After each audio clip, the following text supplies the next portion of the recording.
இன்னைக்கு நம்ம பார்க்க போகிறது என்னன்னா கொண்டக்கடலை தோசை, அதுவும் கருப்பு கொண்டக்கடலை தோசை. இதை நான் நைட்டு ஊற வச்சிருந்தேன். காலையில் எந்திரிச்சு நல்லா ஊறி இருக்கு. ஊறினதுக்கு அப்புறம் நான் அதை ஒரு மிக்சரில் அள்ளி போட்டு ஒரு 100 கிராம் கொண்டக்கடலை தான் போட்டிருக்கேன். அது ஜாரில் போட்டு 2 பச்சை மிளகாய், கொஞ்சம் இஞ்சி போட்டு கொஞ்சம் அரைச்சிக்கிடணும். அரைச்சதுக்கப்புறம் இந்த மாதிரி வரும். அதுக்கப்புறம் நான் ஒரு 100 கிராம் கோதுமை மாவு 100 கிராம் கோதுமை மாவு போட்டு கொஞ்சமாக தண்ணி சேர்த்து இந்த மாதிரி நம்ம ஜாரில் இருக்கும்போது நம்ம இதை கலக்கிடணும். அப்போ தான் நமக்கு அரைக்கிறதுக்கு இப்போ ஈஸியாக இருக்கும். கொஞ்சம் தண்ணி ஊற்றி நல்லா இந்த மாதிரி ஒரு கரண்டியை வச்சு நல்லா கலக்கிட்டாங்கன்னா நம்ம ஜாரில் போட்டு அரைக்கிறதுக்கு ரொம்ப ஈஸியாக இருக்கும். ஏன்னா மாவு சேர்ந்ததுனால ரொம்ப டைட்டாக இருக்கும். இந்த மாதிரி செஞ்சு பாருங்கள், ஈஸியாக அரைச்சிடலாம்.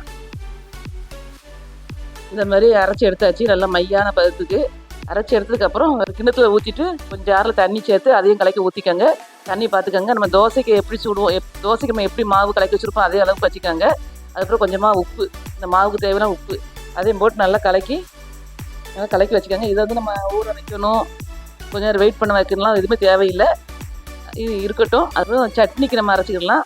கொஞ்சம் தேங்காய், 2 பச்சை மிளகாய், பொரிகடலை, ஒரு வெள்ளைப்பூடு, கொஞ்சமாக புளி சேர்த்துருக்கேன். ஏன்னா நம்ம இந்த தோசைக்கு வந்து கொஞ்சமாக புளி சேர்த்து சட்னி வச்சா ரொம்ப டேஸ்ட்டாக இருக்கும். அப்புறம் உப்பு எல்லாம் போட்டு நம்ம கட்டு சட்னி மாதிரி தான் வைக்க போகிறோம்.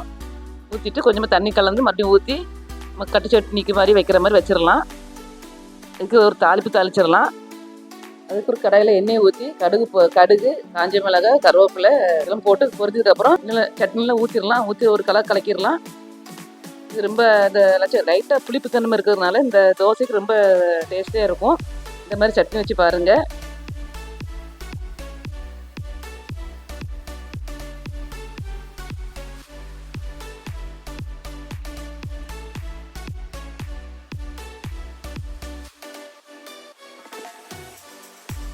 அதுக்கப்புறம் நம்ம தோசை ஊற்றிடலாம். நம்ம தோசை எப்பவும் ஊற்றுற மாதிரி தான் ஒரு கரண்டி மாவு எடுத்து இந்த மாதிரி நல்லா சுற்றி விரித்து விட்டுக்கிடலாம். அதுக்கப்புறம் நமக்கு தேவையான எண்ணெயை ஊற்றி நல்லா திருப்பி போட்டு எடுத்துக்கிடலாம். இது வந்து நம்ம தோசை தவலை சுடுறது பதிலாக நம்ம இரும்பு கல்லில் சுட்டால் ரொம்ப அந்த தோசை வந்து நல்லா வரும். தோசைக்கல்லில் வந்து இரும்பு கல்லில் சுடுங்க, நல்லா வரும். இதேமாதிரி நம்ம சுட்டு எல்லா மாவையும் சுட்டு வச்சுட்டு இந்த மாதிரி கட்டி சட்னி வச்சு சாப்பிட்டா ரொம்ப டேஸ்டியாக இருக்கும். இது வந்து எல்லாருமே சாப்பிடலாம். இது வந்து நம்ம பயிர் சத்து இருக்கிறதுனால ரொம்ப ஹெல்த்தியானது, ரொம்ப சத்து உள்ளது. இந்த மாதிரி வாரத்தில் ஒரு நாள் நீங்கள் செஞ்சு சாப்பிடுங்க. இது மாதிரி செஞ்சு சாப்பிட்டுட்டு எப்படி இருக்குன்னு எங்களுக்கு சொல்லுங்கள். ஓகே.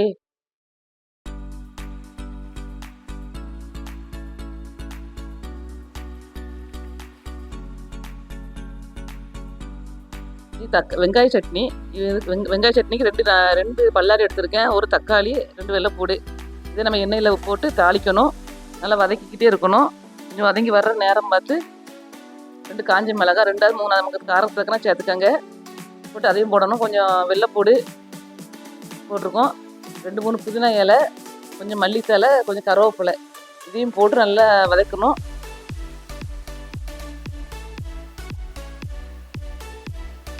தேவையான உப்பு அதையும் சேர்த்துட்டு நம்ம நல்லா அந்த தக்காளி நல்லா மசிஞ்சு வர்ற வரைக்கும் நல்லா வதக்கணும். நல்லா வதங்கிக்கிட்டே இருக்கட்டும். வதங்கினதுக்கப்புறம் இந்த மாதிரி ஆற வச்சு ஒரு மிக்சரில் சேர்த்துக்கோங்க. சேர்த்ததுக்கப்புறம் கொஞ்சமாக தண்ணி சேர்த்து நல்லா அரைச்சிக்கோங்க.